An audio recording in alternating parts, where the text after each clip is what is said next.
Welcome into Coffeyville Red Raven TV as we're set for another matchup between the men's Coffeyville Red Ravens basketball team versus Independence, as this is a rivalry known as the Montgomery County rivalry, as we're getting some boos as Independence comes in. But we'll look at where these teams match up in the standings, as Coffeyville is 5-0 and 1-0 in conference play. Independence is 4-0 overall and 1-0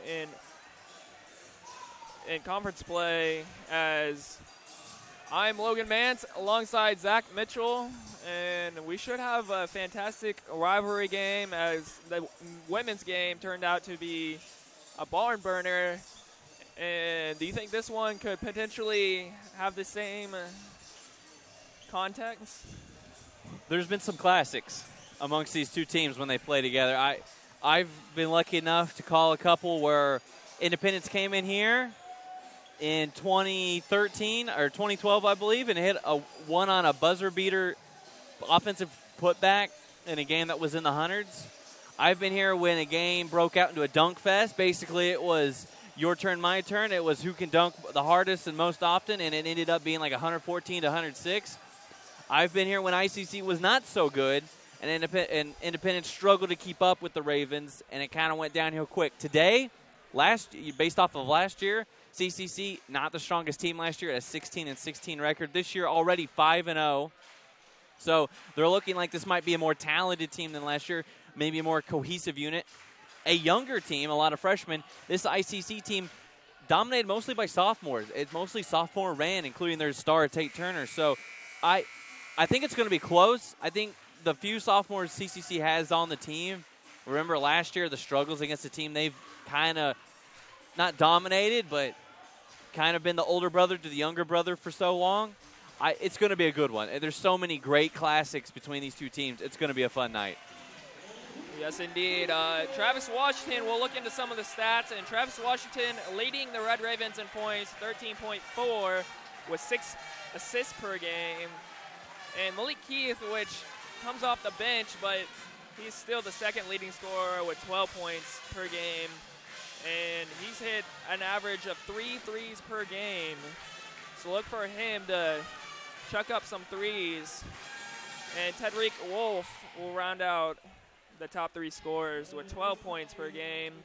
And for the opponent, Indy, Tate Turner, as Zach said, is their star player and averaging 18.5 points per game.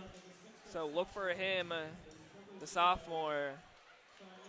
And then their second leading scorer is Michael Carson, sophomore, 14 points, and Tyrone Riley, 10.5 points with 5.5 rebounds per game, so about 6 rebounds per game for him. Interesting stat for Indy, as they turn over the ball just about 11 per game, and for Coffeyville it's about 8 per game. Well, Independence, they average about 83 a game, which sounds like a lot. Coffeyville averages 10 points more, 93 points a game, so I don't know if pace is going to be a factor. I think both teams are going to be aggressive. But, Independence, they only shoot about 20-something% from the three-point line. They do a lot of their work inside the arc. Now, their star player, Tate Turner, he happens to shoot 40% from the three-point line. So he, as one of their only outside threats, it's on him to score at all 3 levels. CCC, a little more balanced. They got 9 guys that average double figures in minutes. They got 4 guys that average double figures in points, and 3 more that average at least 7.5 to 10 points a game. So much more balanced attack. They shoot on all 3 levels very well. It's about consistency for a team with 4 sophomores. Only 3 of them are returning from last year. We'll see both teams, as they love to shoot up the 3, as Coffeyville averages about 23 threes per game, and they make around 8. And for Independence, they shoot around 18 threes per game and make around 5. So see a lot of these players chuck up the 3. Offensive rebounding is going to be a key here. A lot of great athletes. There's always these two teams. even when they, and the CCC has been good. Last year was a down year, and yet they had 2 people go to D1. So, you know, what are you going to do? But ICC, even when they have a down year, always have stellar athletes. All right, and they always have, even in their worst years, they'd send players to Missouri to watch. Like, they send them everywhere. So there's so many good athletes in this game, in these classics, and you can tell student section awake and alive. The fans packing this small gym in Nellis Hall West. It's a gym that creates this vibrant atmosphere of a Montgomery County Classic rivalry. That's what it's all about. So Coffeyville starting 5 will be Trey Kalina, Mike Cubbage, Malik Keith, Travis Washington, and Cedric Rowland. For Indy, it's Shantez Scroggins, Dejan Streeter, Tate Turner, Teron Riley, and Jalen Grant. Rounds up. Malik Keith, quick 3. Yeah. You talk about shooting percentages from 3. He averages on the season, to young season, he shoots 50% from beyond the arc. So a rare miss early into the ballgame. Shoots about 3 and misses about 6 from Malik Keith.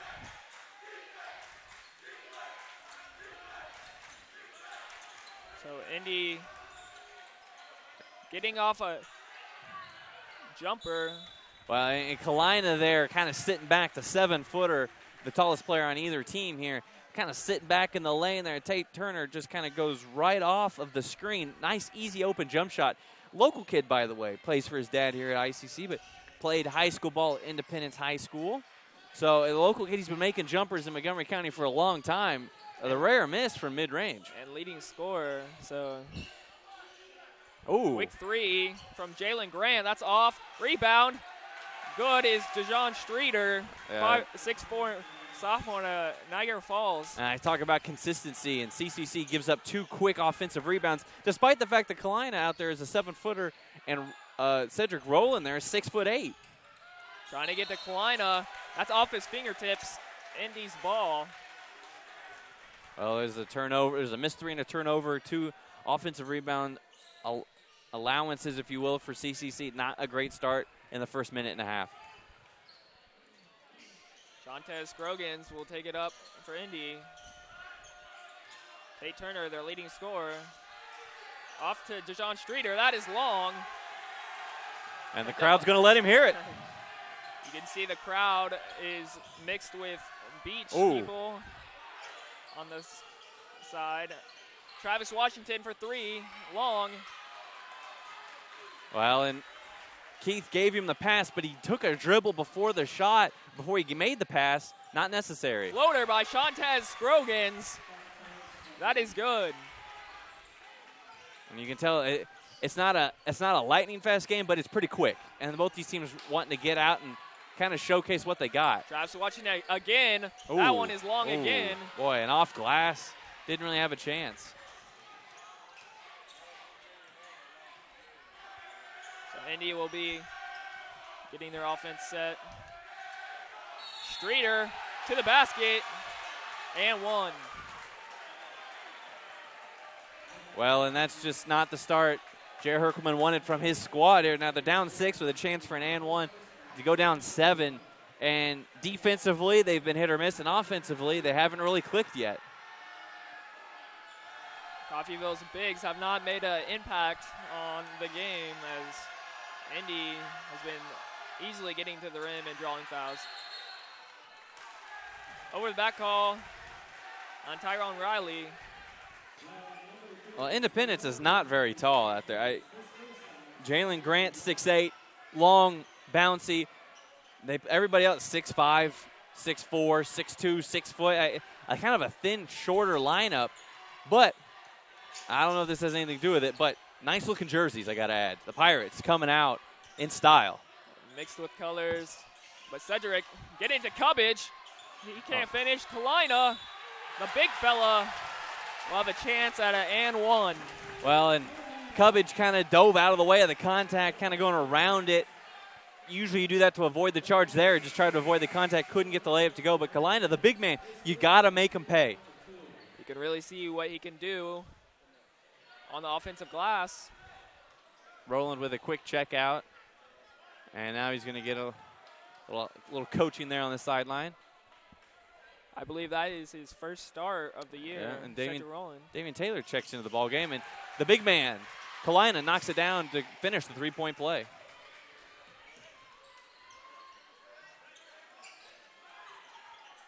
Well, you could just feel the atmosphere in this gym. This crowd is amped, and it's by far easily the biggest crowd CCC's had at home yet this season. I think Coffeyville is a bit salty, as you could say, losing such a awful game to them in football. That's true. Yeah, that's a really good point. Both these schools met up on the gridiron this last Saturday, and if you're a Pirate fan, the outcome was exactly what you would have wanted. A dismantling the Pirates, beating the Ravens at the home field. Here, now they're up 3 on the hardwood.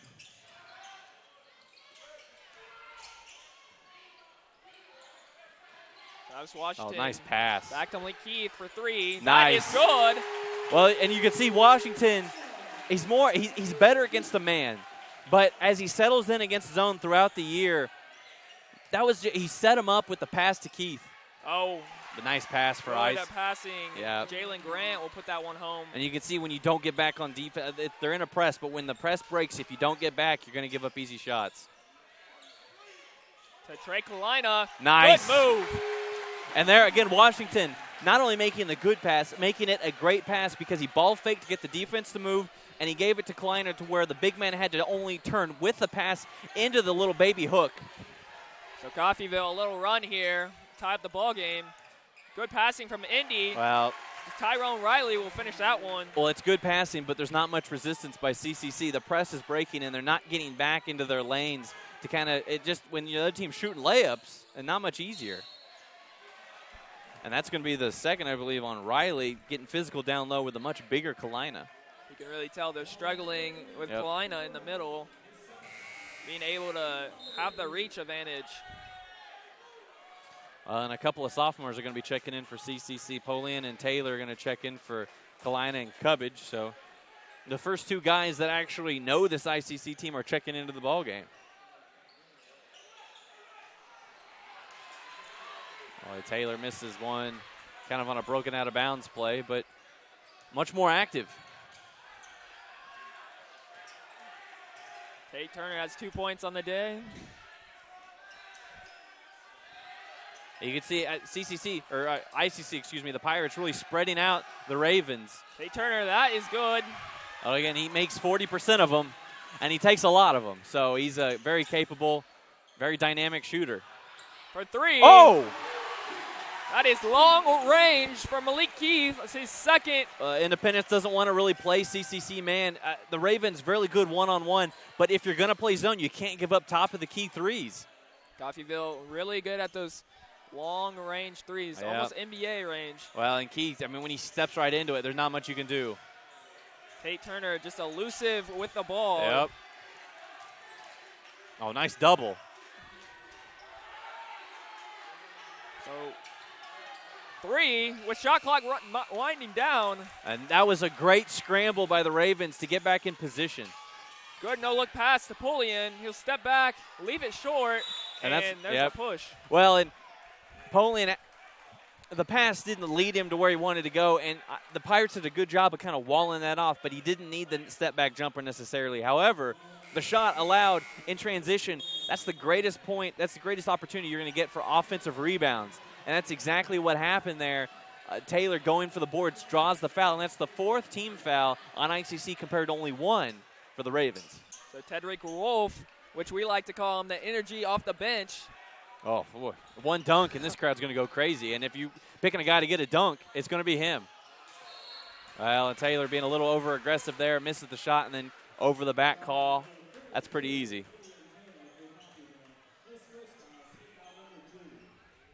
So Indy holds the advantage, the 2-point lead. Shatez Scroggins will take it up. And you can see the versatility and the athleticism of the Ravens out on the perimeter right now. They just switch everything. Good.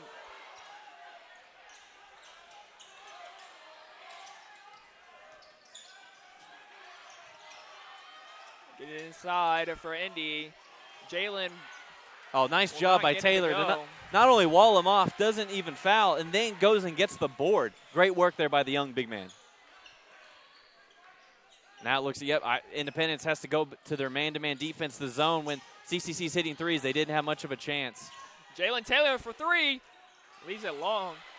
And he's streaky. When he's on, 6'6", 6'6.5", long, athletic. He's a tough matchup. But when he's off, he's going to keep shooting. Almost an out of bounds. Stripped away.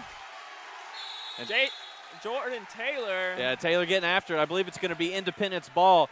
But they're on the opposite sidelines of us near I believe that's the baseball team over there.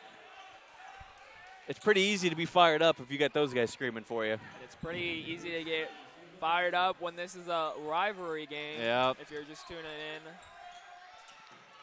Oh, and you see the body control there of Wolf. He goes up to knock the ball loose and then lands on his feet in position on defense. Tate Turner for three, off balance. Oh, wow, what a grab. Malik Keith on the move. Tedrick Wolf goes up, and Damian Taylor picks it up. Well, he's been active, hasn't he? Right place at the right time is Damian Taylor. Sometimes you got to make your own luck. Quick press for Coffeyville. And that is a travel. Carson got a little bit too quick. Shuffled his feet there, and sometimes when the crowd is as loud as it is, sometimes you get to move it a little bit faster. Tyrone Lewis, 6-foot freshman out of Topeka, Kansas, will check in. Shantez Scroggins will leave.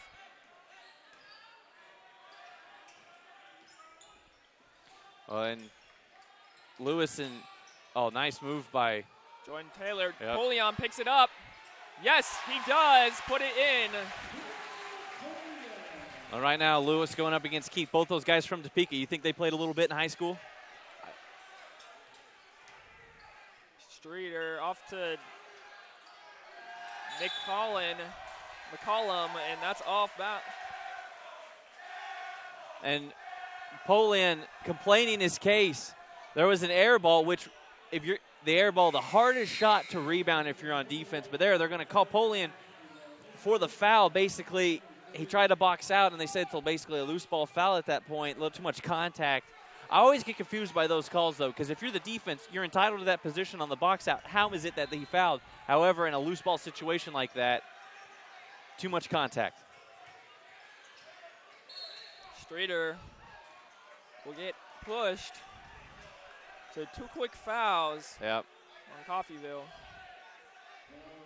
Oh, and you can see the physicality of this game and the speed, right? And those referees, you know, a lot of times I'm not real kind to the officials, but this type of game is always tough. And you always have to give the benefit of the doubt to these guys because of the situation and the stakes and the atmosphere that this game holds. It's just tough sometimes to be right on top of everything. And even though this is a home game, you can't give any home calls. Yeah. So very tough. And a reach. And that's 3 straight fouls. Yeah, real quick ones, too.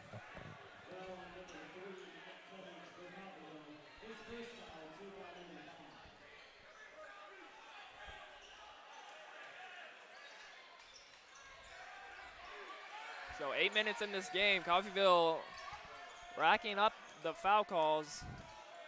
Streeter goes to the hoop, gets blocked by Ted Reek. Yep.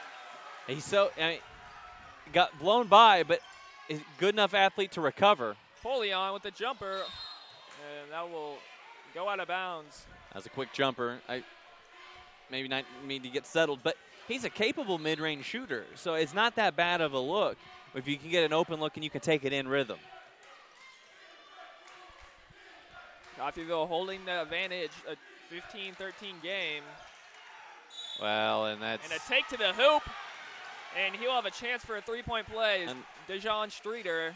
I think they're going to get Jaro for that for the Ravens, but yeah, that's really on Wolf. I mean, you get a blow by, and then you don't recover well enough. Your big man's kind of out of position. You got to be tougher on the perimeter than that. But credit ICC to attack downhill as they are. Streeter does not extend the lead or gain the lead with that free throw.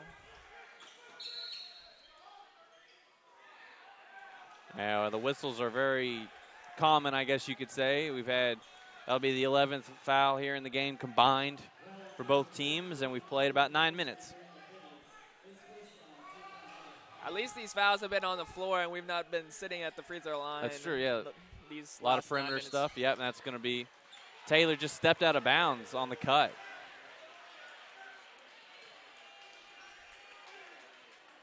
And this crowd is really piled in. Yeah. Almost no seats in the house. Fire marshal's been called. He's making sure it's all legit.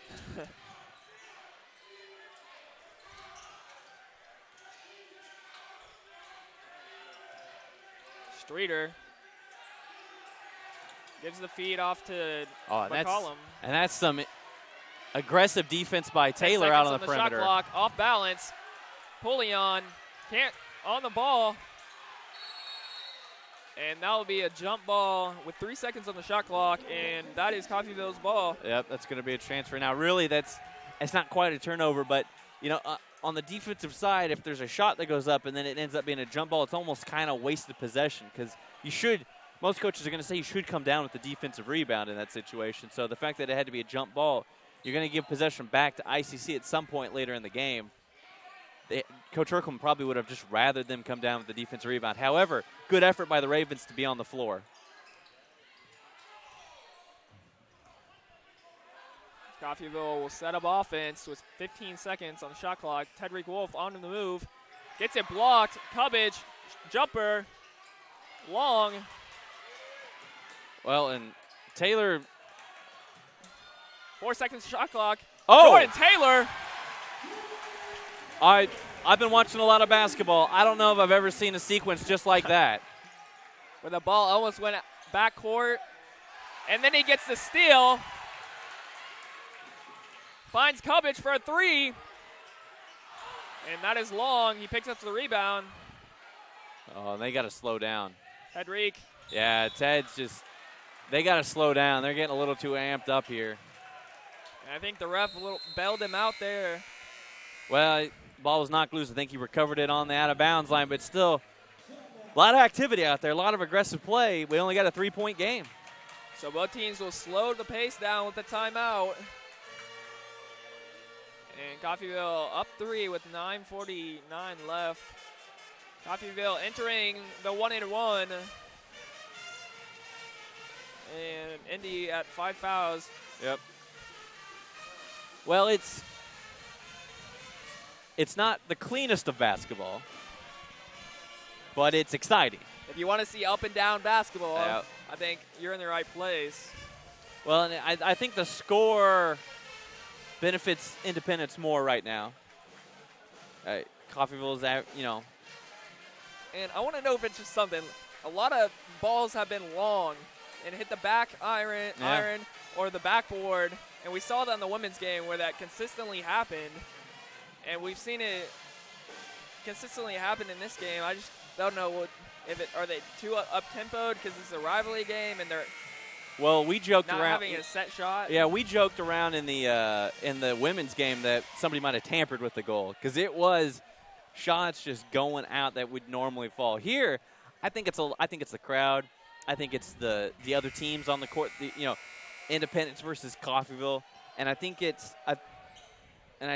just the game itself. It's the second conference game for these guys. It's for Coffeyville, it's their 6th game of the year. For Independence, it's only the 5th, and I think they're just amped to play basketball. And why wouldn't you be? The atmosphere might getting to some of these freshmen and even sophomores out here. Yeah, everybody's young at a junior college. Out to Cubbage, wants to make a move.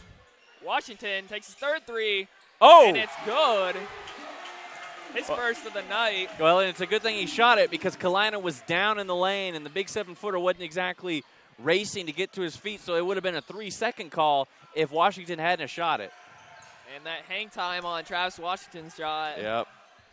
Tate Turner.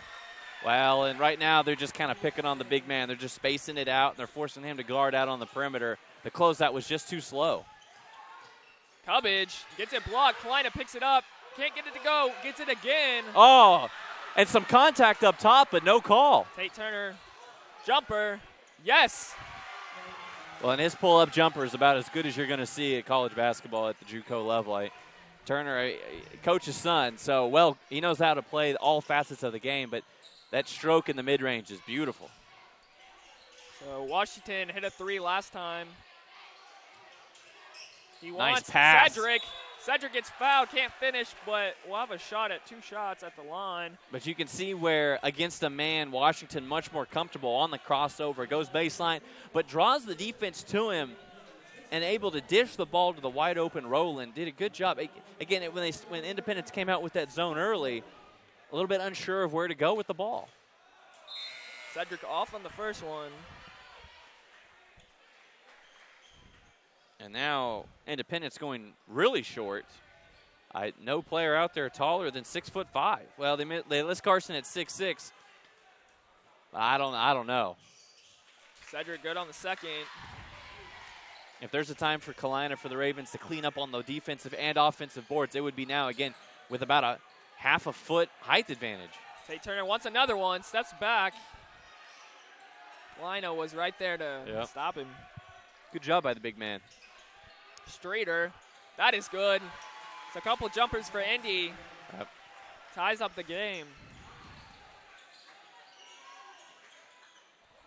Cedric wants to make a move to the basket. Spin.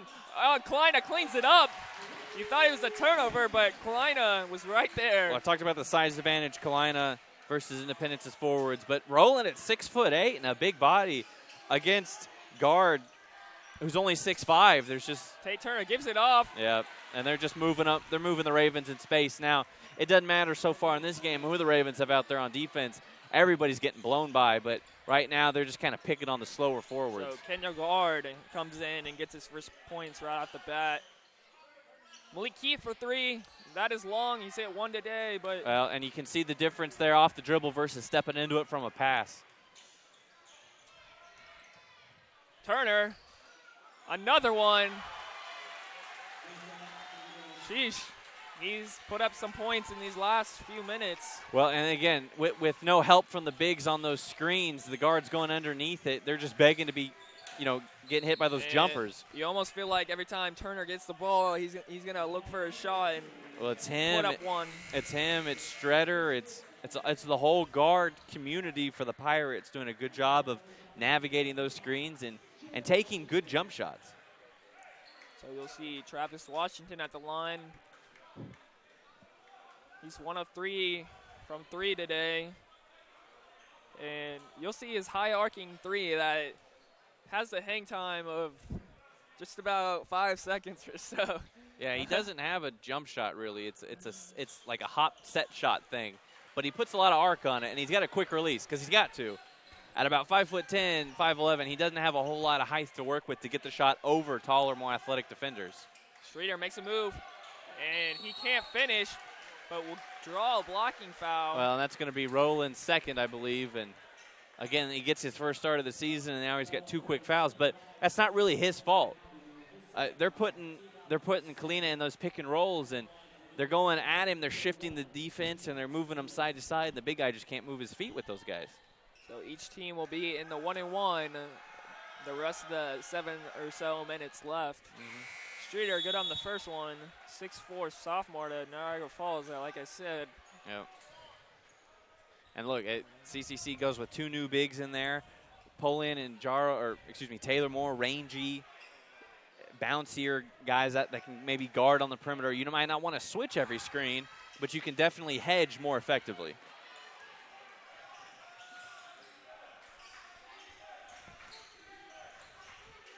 Working into Damian Taylor, back out to Malik Keith. Gets it stripped, Wow. gets it back, and then turns it over. Shantez Crogans wants to run out. Not much resistance in the fast break, and Herkelman's going to take his first time out.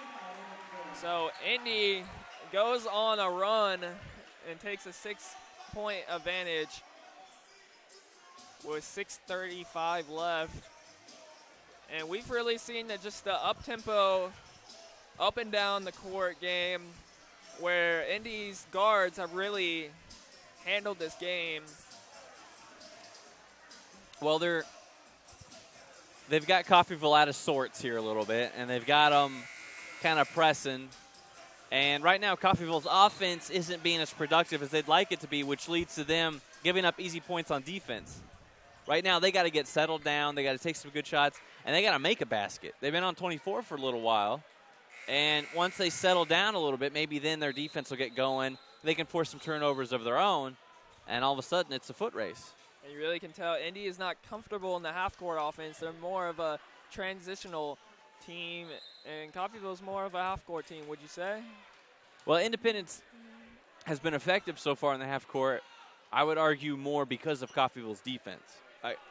They're just moving them. They're moving them on those screens, and they're just taking kind of pretty easy jumpers. And they've had some good attempts at the rim for layups. If Coffeyville would settle down and kind of lock up a little bit, like we've seen them early in this early season, I think yes, it would. Well, in a careless turnover by the Ravens, when you're going to do that, I mean, Independence doesn't even have to work very hard.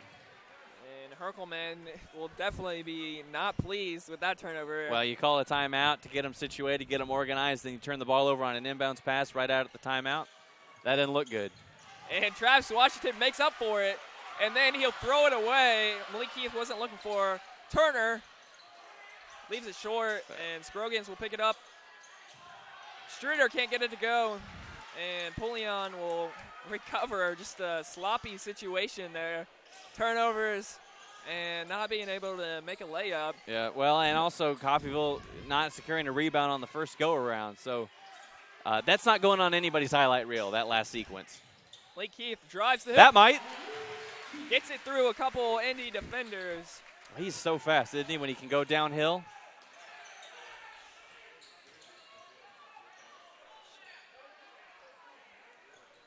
Indy will like to slow it down a bit. Oh, nice defense by Keith out on the perimeter. And again, he moves without using his hands. That's the sign of a great perimeter defender.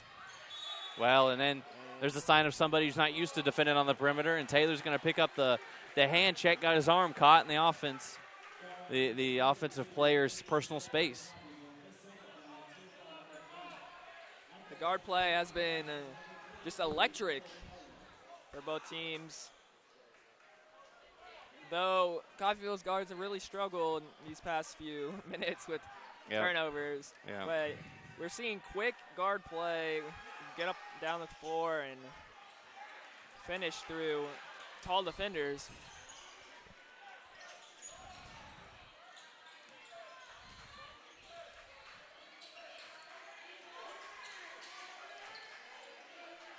Coffeyville will swing it around.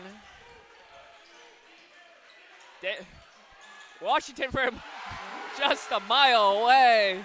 Well, and he's got that kind of range. I don't know if that's the perfect shot CCC wanted, but when you're going to hedge and go soft underneath those screens, you're going to give shooters the time of day. And if he makes a few, that's going to put pressure on the defense to kind of step out. Jumper, foul. And they're going to get Polian on the follow-through on the defense. I don't know. Here's the thing. If you hit him up top at all, it's a foul. I just don't know if he hit him. Don't you think Washington's percentage on threes goes up the farther away he shoots it? Well, but that's part of it because the space between him and the nearest defender is greater.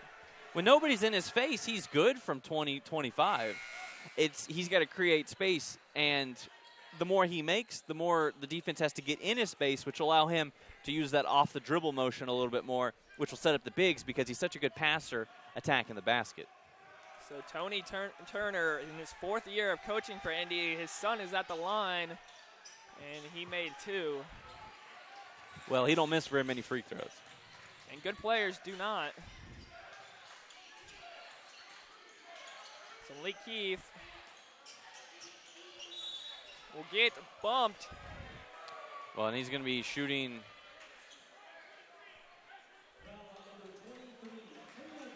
And he's going to be at the line for 1 and 1. That was not a shooting foul. There's no continuation on that. And I believe Indy is at 8 fouls. So both teams be free throws the rest of the 4:48. Malik Keith is good on the first. He's had a good start to the season. You know, in those exhibitions, sometimes you're trying to find your role, but they've really kind of turned Keith loose here as kind of a scoring attack guard, not necessarily a point guard. He's just out there to provide for his team. And we're seeing a lot of Topeka kids really perform today. Topeka's Scroggins got a lot of talent. You can find some gyms in the state of Kansas. Shantez Scroggins from Topeka. Malik Keith from Topeka.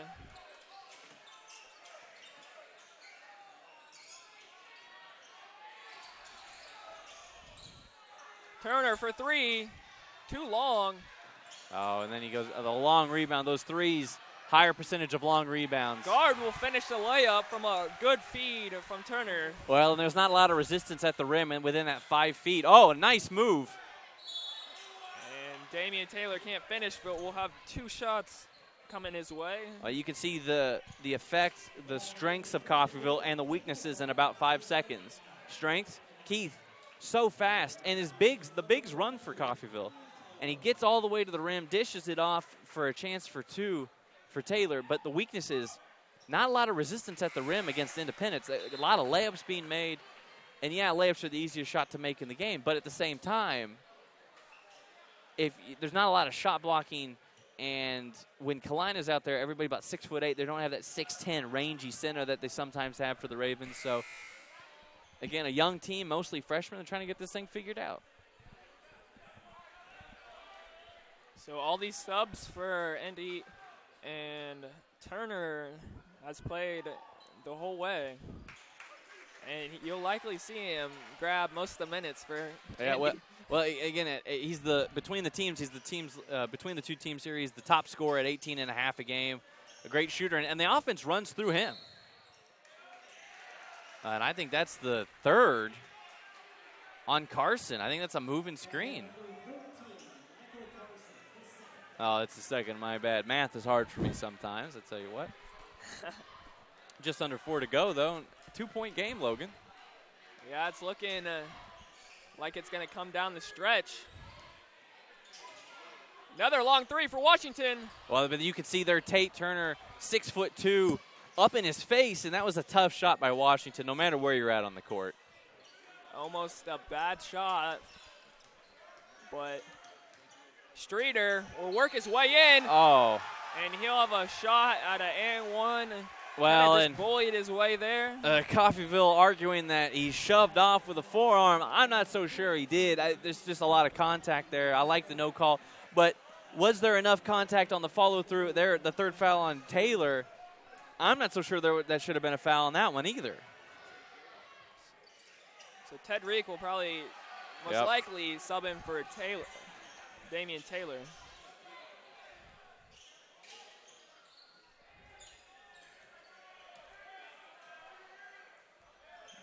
Coffeyville will have to start working with 15 on the shot clock.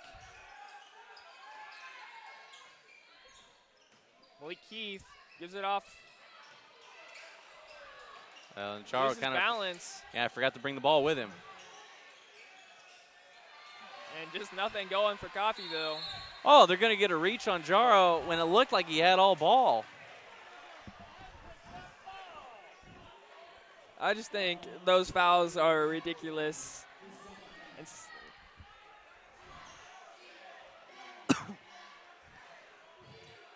Excuse me, but that's they're at 10, so they're at the limit, but really that's the 11th team foul on Coffeyville. And I believe all their big men have at least 2 fouls, and a couple have 3. So Michael Carson off on the first. Tedrick comes in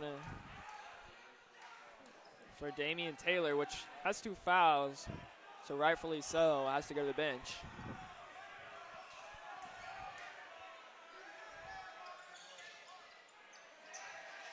Well, and it was a foul, but nothing came of it. You're fouling 90-some feet from the basket, but at the same time, 2 missed free throws from Independence. Doesn't hurt the Ravens too much. Jordan Taylor for 3. That one is long. Like I said, he's got a good release, and he keeps firing. When he's on, but he's going through a tough stretch this game.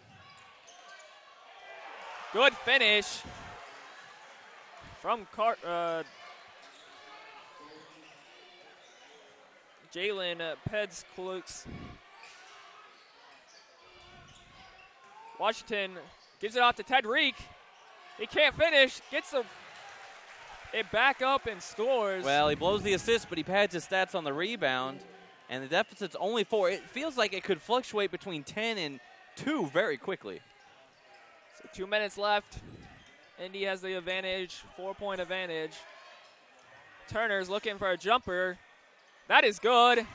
And well, and Washington's arguing that his team kind of sold him up the river there because he no help from the bigs on the screen, and they didn't yell switch. They didn't really give any sort of resistance, which has been kind of the story here for the Ravens. Jordan Taylor chucks up another one and finally finds the back of the net. And some guys are more comfortable shooting off the dribble versus step into it. He might be one of those guys. Coffeyville cuts it down to a 3-point deficit. Double team, and that'll be Jaro's third, and they are really quick on the whistle. That looked like aggressive defense.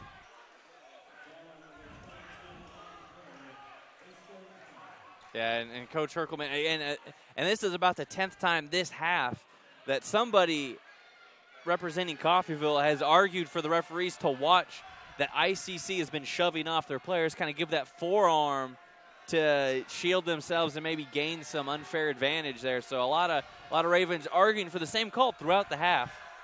Either they're just sticking to their story or it's there and the referees are missing it, one of the two. It almost feels like in college basketball, you can't really be that much aggressive a defender as you got to be smart. Well, you can be aggressive, but you got to be clean and smart. And then even sometimes it doesn't It's matter smart. if the referees call it anyways, but you can't lead with your body, you got to lead with your mind. Which is easier said than done.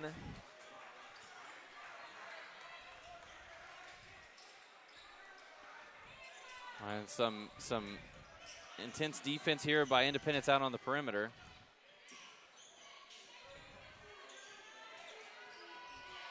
So Washington drive, floater, gets the roll, bring it within one. Well, and he's so strong. He's got really sturdy shoulders, which allows him to take a little bit of a bump and be able to finish up over the top. Quick three from Streeter. Short. Oh. Frederick pulls it down. Frederick will draw the foul. Well, and that was an interesting sequence there. Really, Taylor was down the sideline for Coffeyville, kind of open. Tedrick calls for him to come back to do a dribble handoff, and then ignores the handoff, drives lane against a double team, but draws the foul. Frederick, as we mentioned, just a high-energy guy, can jump out of the gym. Well, and really, they're counting on him to be a stable rebounder, to be aggressive around the rim, and to be a stellar defender. And consistency for this entire team has not quite been there, but he has shown stellar flashes throughout this early season. And Herkelman has involved him in the starting five and coming off the bench, and he has performed just as well both sides of the point. I think just about everybody, it seems like, has started at some point in this season for the Ravens. Turner off balance, can't get the roll, and that will stay Independence ball with 22 seconds left, and the shot clock is turned off. Well, and that'll drive Coach Herkelman crazy. A 6'5" guard for Independence against a couple of guys much taller than him, and he comes down and knocks the ball off of a Raven to give his team another possession. So with 10 seconds left, Tate Turner, the leading point guard for Indy, looking for Streeter. He will finish And again, to give Indy the lead at the half. So we've seen a very physical game, and rightfully so, because this is a rivalry game, the Montgomery County rivalry game, to be exact. So we will give you the second half after halftime. This is men's basketball on Red Raven TV.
We apologize for the technical difficulties.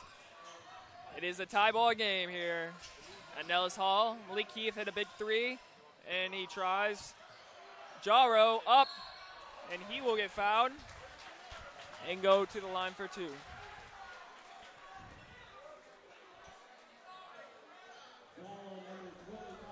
So it is 48-48.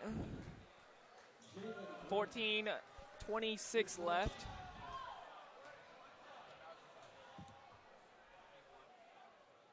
Jalen Grant picks up his fourth foul, so he'll have to head to the bench.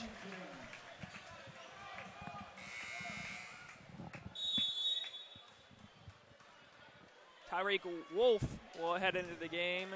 So will Jalen Peds Clinks. And Malik Keith will head to the bench.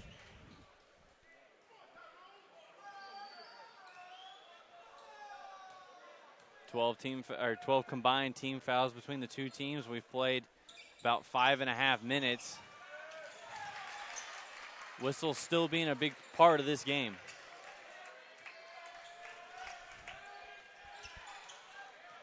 Washington finds Damian to Cedric. That's off. And a great box out by Turner on Wolf there. Tate Turner jumper. That is good. Just a smooth jumper. We've seen that all night. Been very productive. Cedric for three. That's a rush shot. Yeah, and he's coming out. He doesn't have the green light. He's not yellow, but that's too quick. Tate Turner in the game really has not left. Streeter for three, and these Pirates have been hot. Well, and it's just they're getting no help on the hedges, and they're just getting pounded. The defense for the Ravens, they're not doing enough on the offensive end to counteract their mental mistakes they're making on the defensive end. So Indy has a 4-point lead going into the second half, and they've really put the pressure on Coffeyville.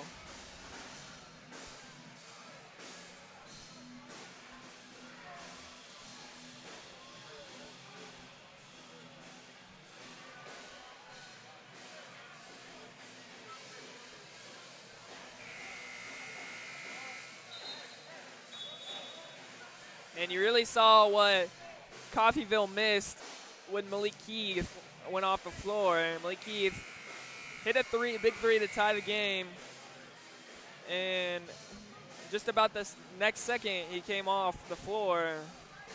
Well, but it's not the offensive side that Coach Erkelman's worried about the most. It's the fact that they're not having a lot of resistance on the defensive side. They're not forced to turnovers. They're not rebounding on the first miss, and they're not causing enough misses in general. And they've taken some quick shots that have not fared well with them. Indy in a zone. Jordan Taylor for three. Another pretty quick shot. Well, and Poland had it in his hands. It just got stripped. Oh, nice acrobatic move on the baseline. Jordan Taylor will take the turnover. And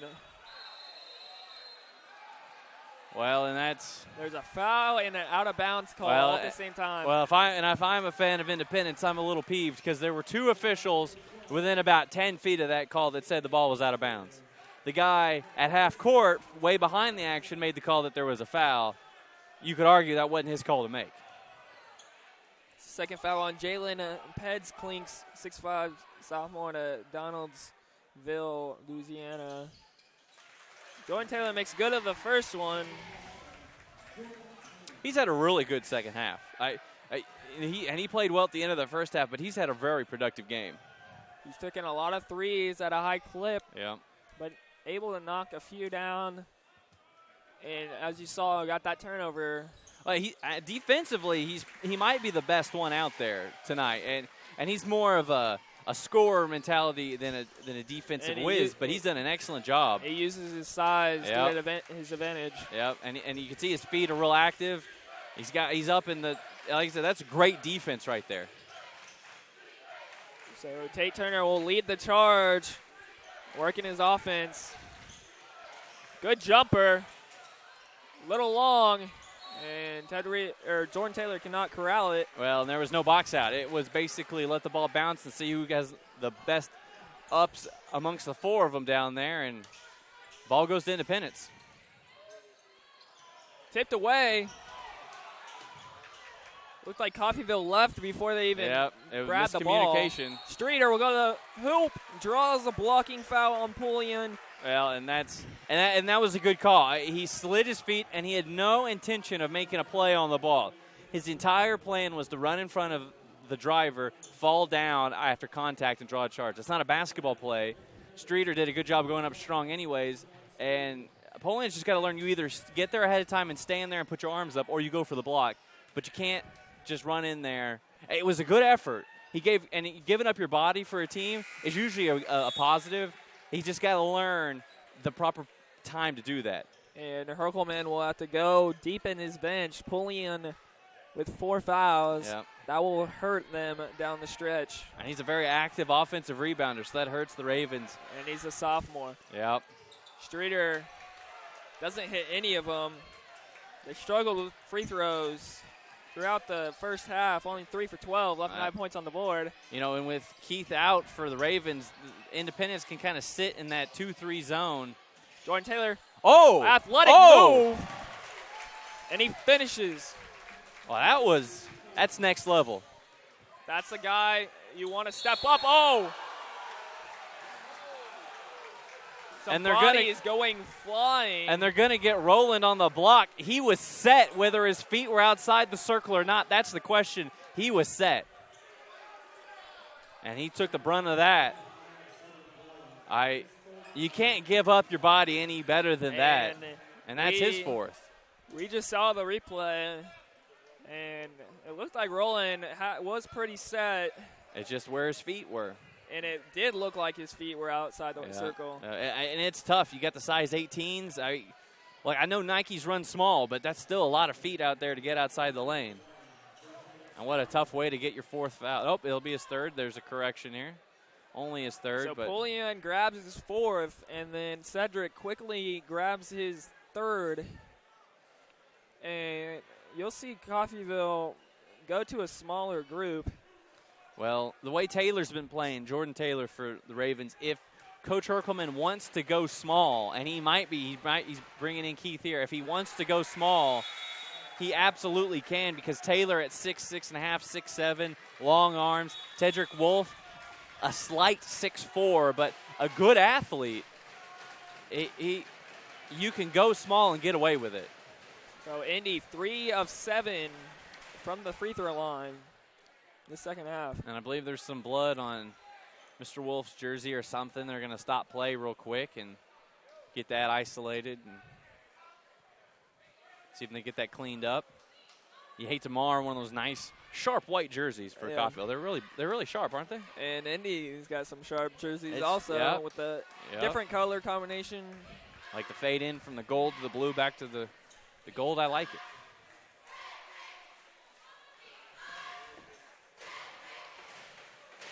Indy's really got to capitalize from the free throw line, as they've not been able to all game.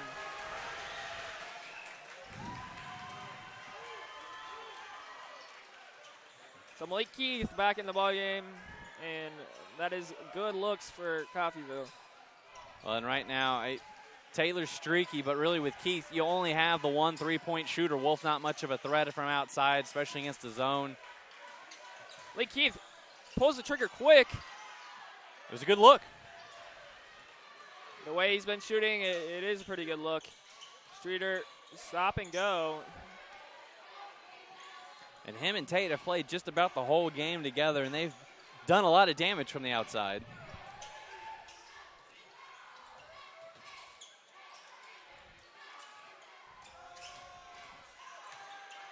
Gives it up.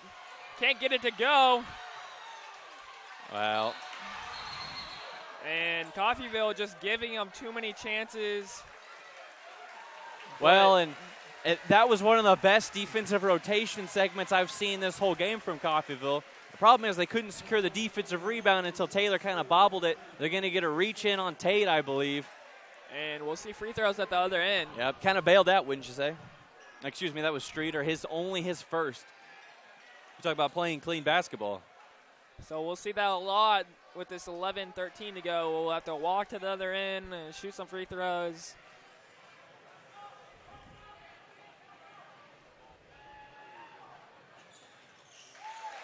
Taylor, been pretty good from the line.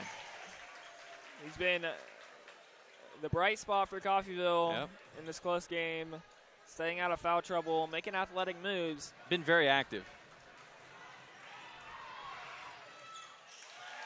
So 2 of 2 of the line.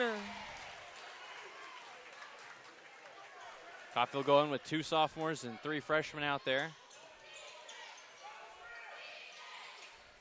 So a steal from Malik Keith on the break. Turner, and he finishes. And you can see the double with the perfect rotation from Keith to pick off that pass. Really kind of surprised Independence. So Coffeyville takes the lead. Turner throws up something, a tip up. And Coffeyville just can't come down with the loose ball. And that's going to be the charge. So Cedric Rowland gets his charge. Yep. And gingerly kind of trots down the side, down to the other end of the court. He's going to feel that one. And Tyrone Lewis was just about out of control as you could get. Yep.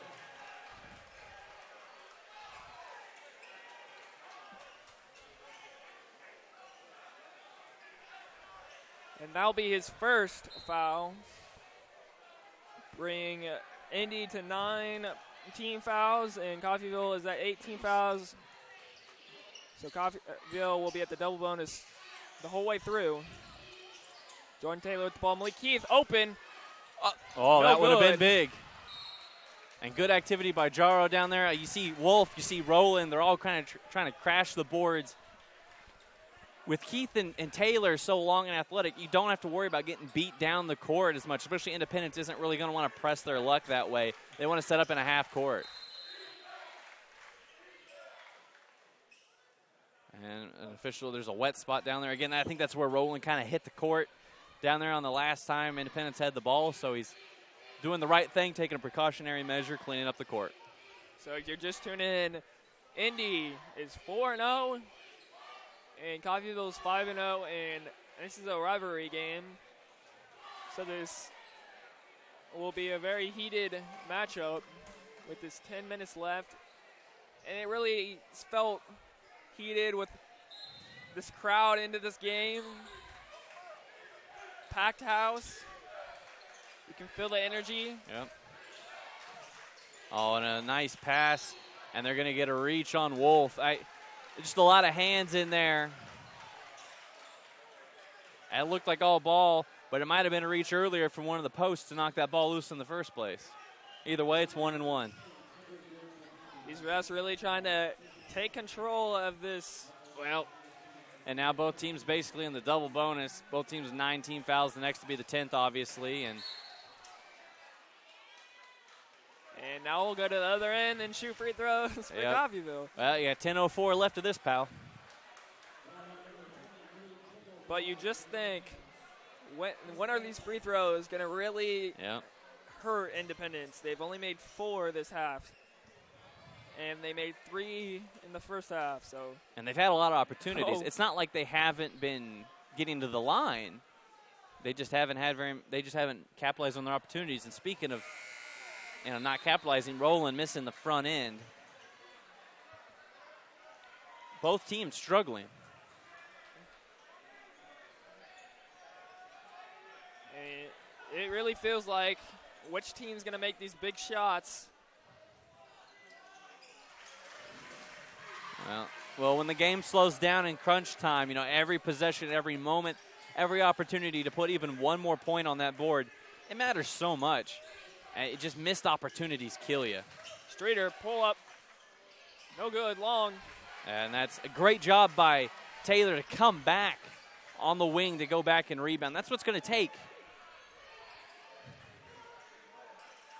So Coffeyville will spread it around to Malik Keith.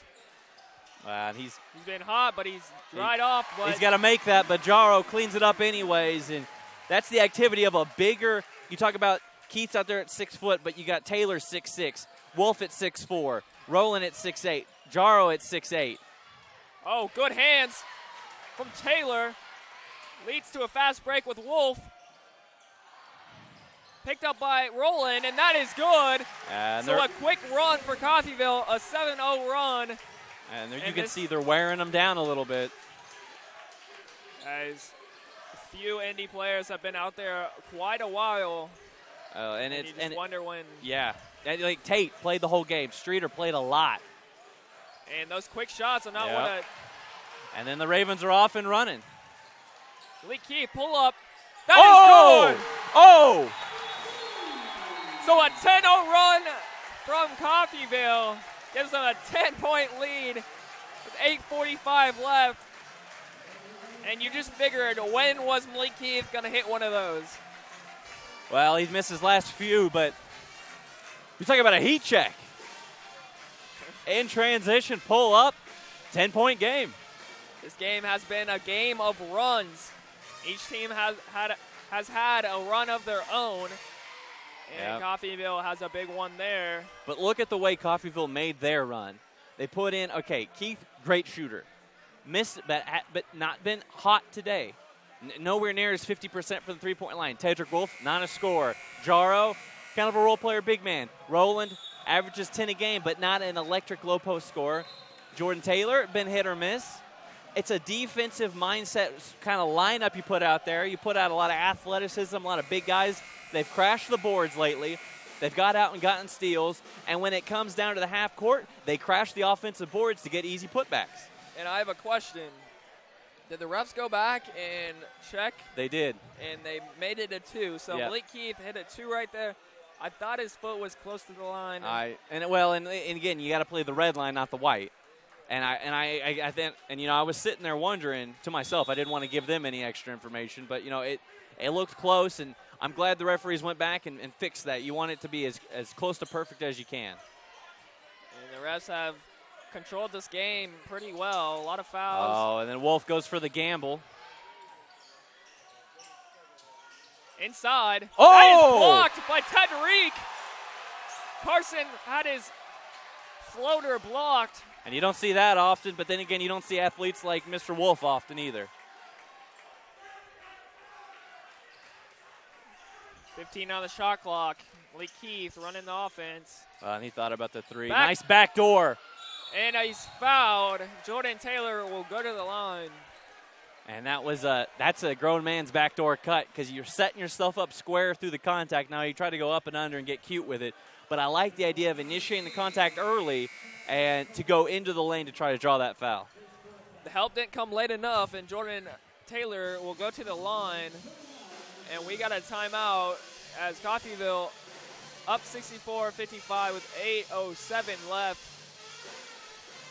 And Independence has played a lot of people, but they're playing a lot of people a while. Like Turner has been on the floor a lot.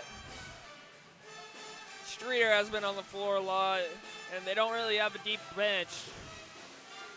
Do you think that's going to come down to hurt them? Oh, and look at the way Coffeyville is getting points. It's getting out and running.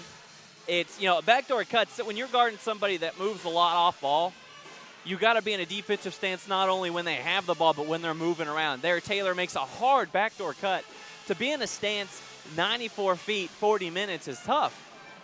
And then you think about Streeter and Tate, what they've had to do offensively all game. They've shot a lot of jump shots. They've had to carry this team kind of offensively. They scored a lot of points. Give a lot of credit to them. But when you have to carry a team offensively, defensively, it gets a little bit tough. But what did Coffeyville do early in the game? They let them off the hook. They didn't pound the glass. They didn't run. Now they're getting after it, being more aggressive. They're making Independence play tougher and harder than they necessarily might not want to. Now, 8:07 left. What if Independence comes down and hits a couple of threes? All of a sudden, we're talking about a close game again, and it's only a 9-point game.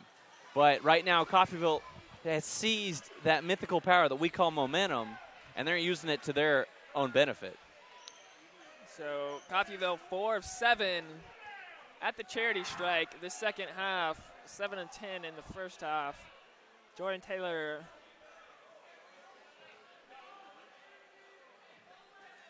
again, one of those sparks of this Coffeyville team this second half. Yep. As Coffeyville's been struggling with foul trouble. Well, they made one substitution. They brought in Washington for Wolves, a little more offensive firepower. Another ball handler out there if Independence chooses to press. And they're going to give up some size and athleticism on defense, but I think they're going to look for more ball control and to take control of this game. Can Indy break this run? And ref. And that'll be the fourth on Roland. And again, I think his heels were I think they're in the half circle. And yet, when you're set, but you got to be outside that half circle. And Herkelman is in disbelief as just another one of his bigs has entered that Florida foul territory. Yep. Oh, and Roland is one of the few bigs that can step out and hit a jumper. You know, he's had there's a lot of freshmen on this team, but he's been one of the quicker freshmen to get kind of the trust from Coach Herkelman in regards to maybe playing a little more ISO. And you take him out, all of a sudden your offense becomes a little more one-dimensional. And we really have not seen Kalina. No. But Kalina, it seems though he gets in there and he can only play for 2+ minutes. Well, and this is a bad matchup for him. Independence playing short, playing fast, playing outside in, or really outside in. And Kalina needs another big body to lean on and bang against. And then Jaro's going to give up an offensive rebound. Not what you got to do out of a free throw, and definitely not when you're trying to build on a lead. And then he's going to complain to the referees. Did the ball head out of bounds? I don't know. But you got to secure that box out. So Independence broke the run from a free throw, but not hit a field goal in a while. And another offensive rebound. That's 2 in a row for guard for Independence, so a great job by him. We haven't heard Tate Turner's name in a good while. He was the there stud you of go. The first half, and there's a shot. That is good. Yeah, we heard from him now. He shoved me up quick. Well, he's got that type of talent to curse a broadcaster. Malik Keefe will run the show. Well, and he had an open look. And another guy, Malik Keefe, off from 3, but another guy we have not really seen a lot is Michael Cubbage. Yeah, and he's been very quiet. Good move. Quick 5 points as Tate really scores in bunches. Well, and he kind of took Cubbage to the cleaners a little bit. Now, Cubbage doesn't want to foul, and he did a good job not fouling, but he's got to make Tate earn that one. And a carry.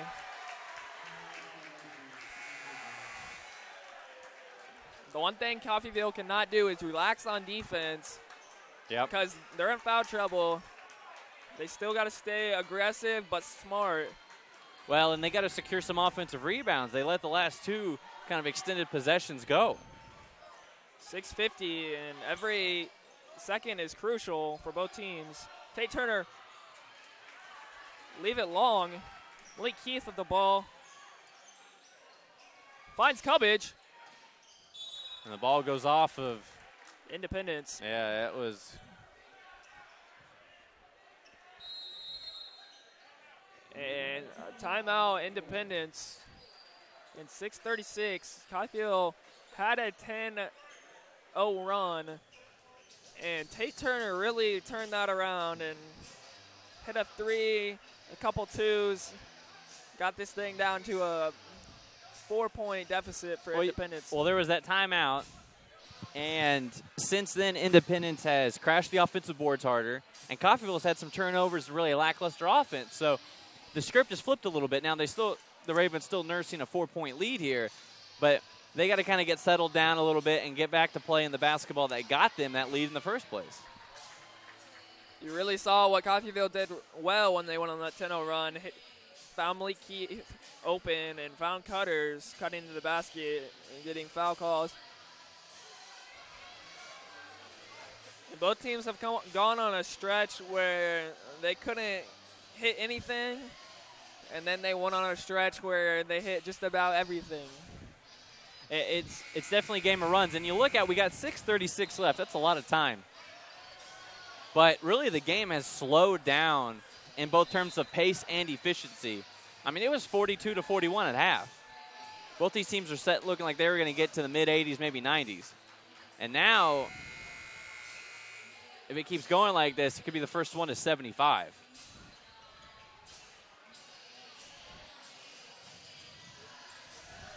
But the one thing Coach Turner for Independence is going to look at the stat sheet, that he left just about 20 points on the board from free throws, and we still got 6:30 left. And he's only down 4.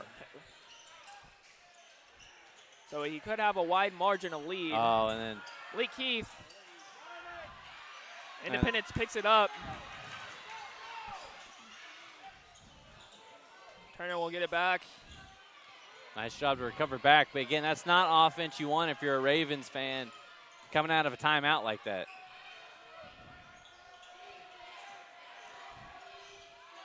Three. That's off McCollum. Willie Keith will pick it up and slow it down just a bit. And he goes to the glass and he scores. He found the lane and he tacked it. Well, and he had Washington open on the wing, but I like the idea. He hesitated, let the defense kind of settle in, and then he goes off the bounce. He is so fast off the dribble, especially going to his right hand. And he's really kind of growing as that creator. He's not just a jump shooter. So Malik Keith had a burst of points, and he'll head to the bench. So we'll see who can step up. And well, imagine he's going to be back in the game probably, at the 3-minute mark, if not sooner. He's just getting a quick breather. And, they bring in Taylor, who's had a good game off the bench. Streeter attacks the glass, and he scores. That was a grown man's move. That was tough. He went up with the big trees. Davey Taylor falls. And I think he's going to be bailed out. Yeah, that's.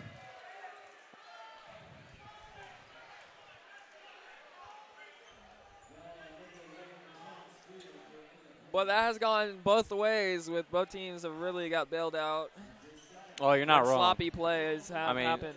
Yeah, we're over 40 team fouls. Combined, both the teams throwing the game. We got 5.5 to go. Ooh, and then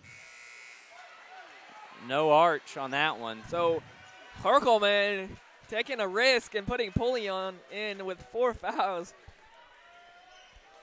Telling his sophomore, you got to be smart if you want to play the rest of the way. Yep. And I think Herkelman realizes that he's missing something, and that was probably Pullion. Well, fresh legs.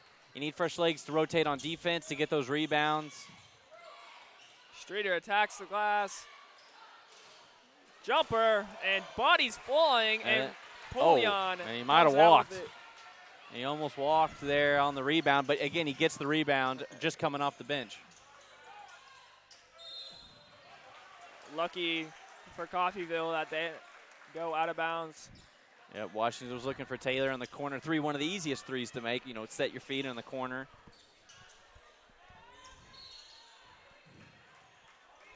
So a reach in on Streeter. Oh, sorry, Tate Turner. That is his third. For him to have played as much as he has and to been the focal point as much as he has, to only have 3 fouls is really impressive. That, or he's not playing much defense. I don't know. And that might have been more from Coffeyville letting him off the hook a little bit. In this second half, they played really downhill.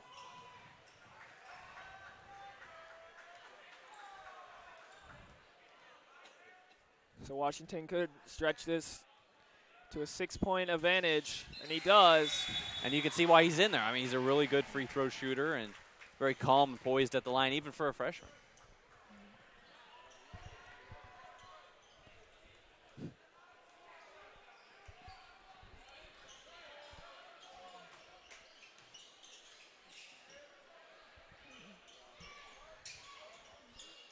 It looks like Coffeyville just 3. Going to switch. That is good. Well, when you're going to switch everything, that's big on small, and in today's game of basketball, that's just not going to cut it. No one really got their hands up, and Turner will knock that down. Back inside, Damien can't finish that. That's a wild shot. They're out of control. You don't want to miss a layup like that. So Streeter splits the double team, draws the foul, and he'll go to the line for 2. So.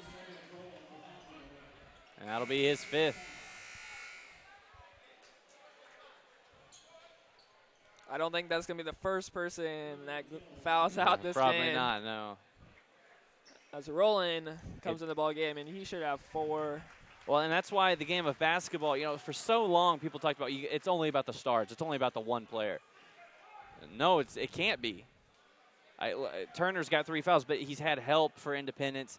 If you don't have a deep bench, you're not allowed to play aggressive anymore because you're just going to get in too much foul trouble. You're going to get tired from the way basketball's picked up in pace the last decade or so. And also you have the argument to go to the women's game and play quarters where not many people foul out because the foul totals start over again. And you get that quarter break, so you get those breaks where you can kind of rest and your legs don't get tired and you don't get caught reaching so often. But you got to be deep and you got to have a lot of talent off that bench, otherwise you're going to have for some long nights. So Streeter, again, missing the free throws. And it looks like Independence is back to the 2-3.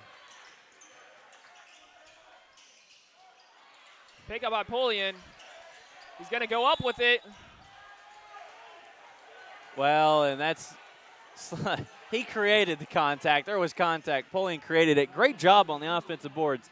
At zone, it's so tough to rebound out of. And Polian, again, fresh legs, comes in and draws the 5th on the most Jalen Grant, the best probably post defender, I would say, for Independence. So that hurts them.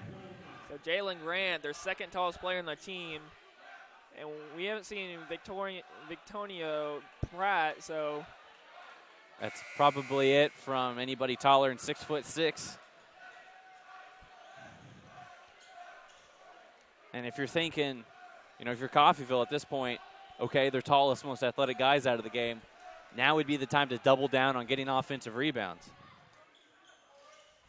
So, again, these free throws hurting both teams. Yeah. Yeah, really both teams are disgusted probably by this. Then again, if you're a head coach at the college basketball level, if they make one mistake in a ball game, you're just mad. So.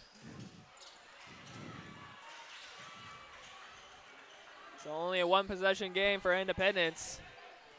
Could put themselves right back in the lead right here with a 3. Dominique Miller with the ball. Oh, yeah, Streeter and Washington makes a move, and that's. And it's again, if you've got the athleticism and the ball control to get a step on a guy, they gotta let you go, or you're gonna be shooting free throws. Pretty much, if you get beat off the ball, you have to olay the guy, get out of his way, or you're going to hit with a quick foul. And Cubbage checks out, so they go smaller on the perimeter with Washington and Keith. But Keith, their leading scorer today. So we spent a good time at the line, and Independence hits that one. 1 out of 2. Still not cut it for Independence. Washington waited too long. Yeah. Well, and Polian didn't hold the steal, but yeah, he caught it, thought, waited. You can't do that. And a late whistle, not a lot of contact. The ball had already gone through the hoop when they blew the whistle. An unfriendly call here in Coffeyville. And that'll be his 5th. That's the 3rd player to foul out of this ball game.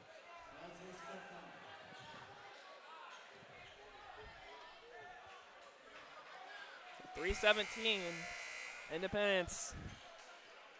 Well, again, shoot 2 at the line.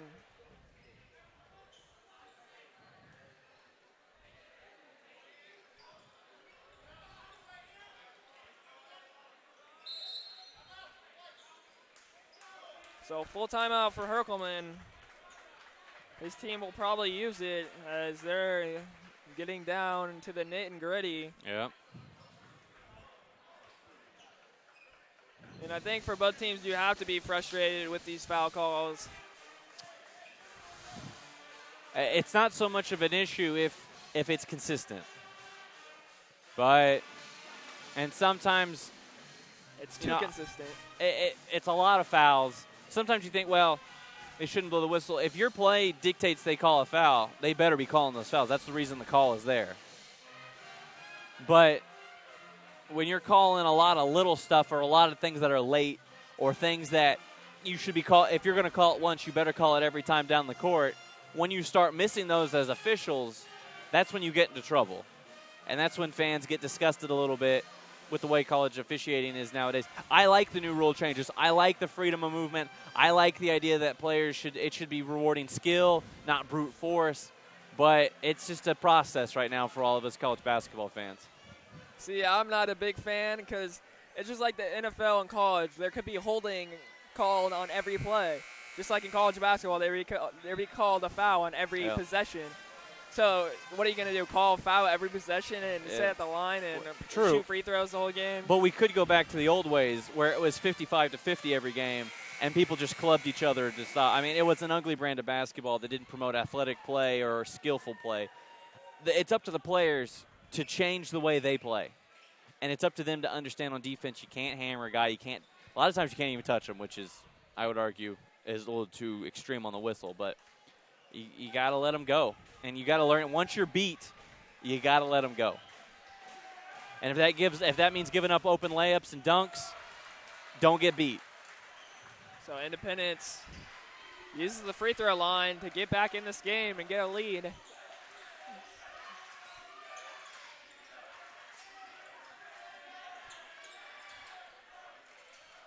Ooh. Coffeyville working the shot clock. Washington making a move. Knocked out of bounds. He gets it back and throws it away. Tough turnover. A lob. Well, and a mistimed alley-oop. Probably not exactly what Independence wanted. You wanted points right there. Yeah. Went with the highlight play. But if that converts, momentum. Oh, that brings down the house in regards for Independence. So Coffeyville really hesitating on passes, but there's one. Malik Keith for three. Oh! And again, they just ran him off a screen. Independence kind of fell asleep. It's not like he hasn't made that shot earlier in the year or earlier in the game. They just gave one of the best shooters for Coffeyville a wide open three. And that hopefully revitalized the offense for Coffeyville. Good defense by Poulion. Yeah, and that's, again, you go straight up. The bump was initiated by the offensive player. You go straight up. You don't follow through with the contact. That's a good no call, and that's a good job by Coffeyville's defense. So 2-10, and this is coming down to the wire. 72-71 Coffeyville. Malik Keith hit a big three, and he comes off another screen. Jordan Taylor out to Washington for a long three, and that is short. Yeah, he's tired. His legs are not under him, and he's going to hear it from the Independence faithful.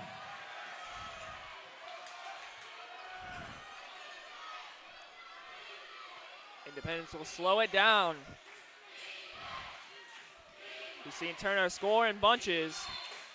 He'll step out of bounds, and that's an unforced error. Well, that's the second time we've seen that. Earlier in the first half, Jordan Taylor, goes on an inbounds play, steps out of bounds over there on the sideline. And looking up here from where we are, it looks like there's plenty of room, even for those guys who got bigger than average feet, I would say. It doesn't look like it's that cramped. So, folks, strap in, grab your popcorn, something nice, and this 1:30 left's going to be a long haul for both teams. Yep. One basket decides the game. Each possession will decide the game. Damien for two. Big shot to take a three-point lead. Jaro really hasn't been a perimeter player really for much of this game or much of the season. A tough jump shot, a little bit of. Turner will add one of his own. Oh. He does. And how do you go under the screen? Why do you not hedge? Just a costly mental mistake there on defense. We left the best shooter for Independence open, and Herkelman will have to take his timeout and give the momentum to Independence, as they got a lot of fans here too. It's only a 30-minute or so drive for them. That is why this is a rivalry. Yep. Well, it's a rivalry because of a lot of close games, and this game, if you're a fan of the Ravens, you could argue probably shouldn't be that close. If you hedge on that screen, if you contest the shot, if you even switch it, Tate Turner, who's been hitting big threes all night, doesn't get a good look. It's just a breakdown on defense. I don't know if it's the fatigue or what, but a costly mistake there, giving up a wide-open shot to a great shooter.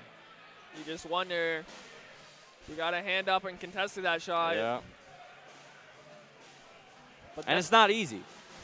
We make it sound, especially myself, make it sound real easy, like, oh, all you do is step out there and guard the shot. It's tough, especially with the fouls the way they are. You don't want to get too physical with a player, especially, again, Turner, great free throw shooter, so you don't want to foul him, but it's about doing the little things. If you do enough little things, you can build up a foundation to make a big thing happen. And Coffeyville has struggled to build that foundation today. Coffeyville, you cannot sit back and pray. Yep. You got to be aggressive and hedge those screens and make it tough. Well, and you talk about big possessions. So 23 seconds left on the shot clock, 48 seconds left in the game. Independence is going to get the ball back. An empty possession here hurts you. You'd almost rather be Independence at this point. Defense wins games. Malik Keith with three. And that's open. Big three from Malik Keith and a timeout. A set play out of a timeout. And you talk about falling asleep. The guy that's been killing him all night, how do you leave him open? You say the same thing about Turner. How do you leave him open? Keith, on the year, 50% from three. They leave him open on the baseline for a step-in three. I'm a little blown away. If you can tell, it is getting loud. The atmosphere is erupting here at Nellis Hall. And you see both sides of it. Coffeyville and Independence both having momentum swings. You wouldn't want to have it any other way, would you? And especially in a rivalry game where our football team got blown out and it wasn't much of this coming down the stretch. And that was 4 days ago. It was kind of a walk-off win for Independence's football team. It was pretty easy. Here, it's exactly what you'd want, and you like to see the Independence faithful travel so well. It makes this is what junior college basketball is all about. So your Independence, Turner just hit your last shot. What does Coach Turner draw up here? Well, you got Strutter has been good. Tate Turner's been great. If you get some sort of action with them coming off of screens, Coffeyville has been hit or miss guarding those screens. Now, if you're Coffeyville, you imagine they're just going to switch everything, which eliminates that. You're down 3, but there's 39 seconds left. You can go for 2. You can foul. You don't have to settle for a 3 here, but you'd like to see something going off of a screen, get some sort of action where you can get Coffeyville's defense in motion, kind of put somebody on an island against Turner and let him go to work. If you're Independence and you miss right here, you still have a chance to foul. Do. Coffeyville has not done so well in free throws. Turner's wanting the shot, takes it, tough 3, long. Mike Keith pulls it down, and they will foul. Shot clock is off. Well, and that's a tough shot. And that's about as well as you can defend if you're Coffeyville. Basically a double on a step-back fadeaway 3 from a guy who can hit them, but not a great shot there from Turner. And then the shortest guy on the court, and Keith goes up high to get that one. Comes down through contact, through traffic. Now he's got a chance not to ice the game, but at least put his team in a position where they're got to feel pretty comfortable. And if this game goes in Coffeyville's favor, you got to give Malik Keith the player of the game. I wish we had an endorsement with the player of the game award. He makes his free throws. Coach might give him a high five, which is worth way more than player of the game from us. He does. So Independence Got to get something quick and foul. Again, if you're Coffeyville, just get out of the way if they're driving. Schreier takes a tough shot. Off the hands, back to him. Yep. And that is good. And that's, you don't secure the defensive rebound. You're playing a little bit small there. You're playing skinny. I don't know if you're playing small with a couple guys out there who are 6'7", but you just don't secure the rebound. It tips out and an easy three. And now Independence only down one.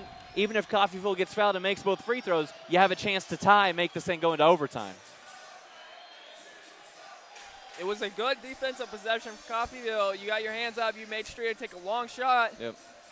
But it's just that tip factor, well, that loose ball factor. And what have we talked about this game? It's consistency. Coffeyville, when they built their lead, when they got into the game, it was defensive rebounding, securing the ball and taking care of it. Now they give up. And granted, by the way, those type of shots are extremely tough to defend and rebound, and especially in traffic. You got a lot of bodies flying around. Those type of to shoot, to rebound, all that stuff is kind of hit or miss. But you get a hand on it and you don't secure it, and then it's a kick out. Here now Coffeyville needs to get the ball inbound safely, take care of it. I imagine Independence is going to trap. And then if you can get that first pass away and draw the foul, you still got to make both free throws. Because the way Independence can hit the three, we just saw, going up only 2 with Independence getting the ball back would not satisfy very many Raven fans here tonight. So 15.6 seconds.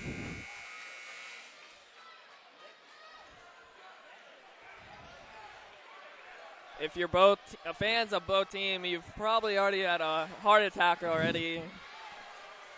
And it could go both ways, this 15 seconds. Yeah, and Cubbage on the baseline, inbounding the ball for Coffeyville, can run the baseline. So, and he's being told that by the official right now. If you're CCC, you want to get it to Washington or Taylor. Keith already missed one, but a good shooter. Wolf, if you're Independent, you're going to try to force the ball into his hands. Coffeyville have 2 sophomores out there. And one of them right now doing spot-up mop duty here with his shoes and a towel donated by Independence to make sure nobody slips on the court. Could you imagine that? That would just be a terrible way for this game to end. Oh, yeah. The way it's gone back and forth. And Independence has the majority of their players out there sophomores. And we just talked about it. Tedrick Wolf puts a spin move on him and then falls down, slips on a wet court. That'll be Turner's 4th foul. And he's going to go to the line for 2, and Coffeyville will get the ball because it's a dead ball. The ball was not in play, so they're going to keep possession, I believe. Well, or maybe not. Maybe it's just a foul without time. You should be awarded possession. Otherwise, there's no incentive not to do that. But again, Tedrick Wolf, probably the guy Independence would want on the free throw line. Again, a capable shooter, but compared to the other 4 out there, probably the guy they would have chosen. So Independence takes a 30-second timeout with 15.6 seconds. Tedrick Wolf, the sophomore, at the line. And I think if you're going to win or lose a game and you want it on the back of your sophomore. Granted, he can't win the game right here, but he can sure make him tie it. Well, if you make both, you pick up pseudo full court to make at least 5 or 6 seconds go off the clock, and then you pressure every 3, you switch every screen, and you force Independence to drive to the rim. Now, if Tedrick misses 1 or 2 of these, that changes the ball game a little bit. Tedrick Wolf, 6'5", sophomore out of Jacksonville, Arkansas, will have 2 big free throws. Both these teams are undefeated, so one will come out with a loss. And that's big. You're up 2 now. That'll give them a little bit of confidence for the second one. Yeah. You miss the first one, you get tight. You make the first one, that rim gets a little bit bigger. And Independence. Well, and his hands are a little wet from the probably, I would imagine, the Moment of the game. And if you're Coffeyville, you do not, if he makes this, you cannot foul on a 3. Absolutely. That's a biggie. Wow. Down the stretch. The Independence, all they can do is throw up a 3. And a timeout. Well, and Taylor, I think, was going. I think right there. I think Coffeyville wanted to foul before Independence could get a shot up. So I think Taylor, for Coffeyville, who's only got one personal foul, was going for the foul to basically make Independence shoot free throws. Personally, that's not my bag. I don't really agree with it. Then again, I'm a KU fan who's glad Memphis didn't foul down the stretch. So I, can't argue with results. And you're glad D Rose missed that free throw. And we talked about people missing free throws all night. I mean, look where we are right now, 80-77. This could be in the 90s if people would make free throws. Yes, a good quality timeout for Coach Turner. With 10.7 seconds left, he'll draw up most likely a 3-point play. But I also could be wrong. I mean, if you get it down low, you get a quick 2. And the problem is you got 10.7, basically, just under 11 seconds to go. If you get a 2, you have to imagine at least 3 seconds go off the clock. Then you foul and then have to go the full length of the court to respond in 7 seconds.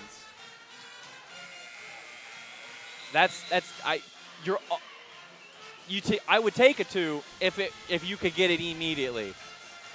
Otherwise, don't work too hard. Just throw up a 3 and hope for the best. But then again, I'm no coach.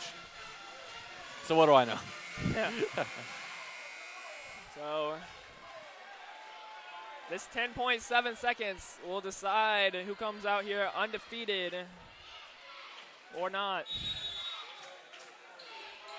Scroggins has the ball. And what yet? Out to Turner. And basically double teamed. He hits a 3. No good. Off the rim. Picked up. Oh, and almost an and one. Coffeyville lucky. Now they just got to get it inbounds. And that will run out the clock. And Coffeyville comes out with the much-needed victory. Just a hard-fought victory. And you think about Coffeyville, they had 16 wins last year. They already have 6 to start off the season. Independence falls to 4-1. This was a great matchup. When does Coffeyville go to Independence? Can we go there? Oh, that's awesome. What a game. What a finish. What a classic. Classic indeed. Coffeyville will round it out 80-79. They'll get the victory. This is Red Raven TV.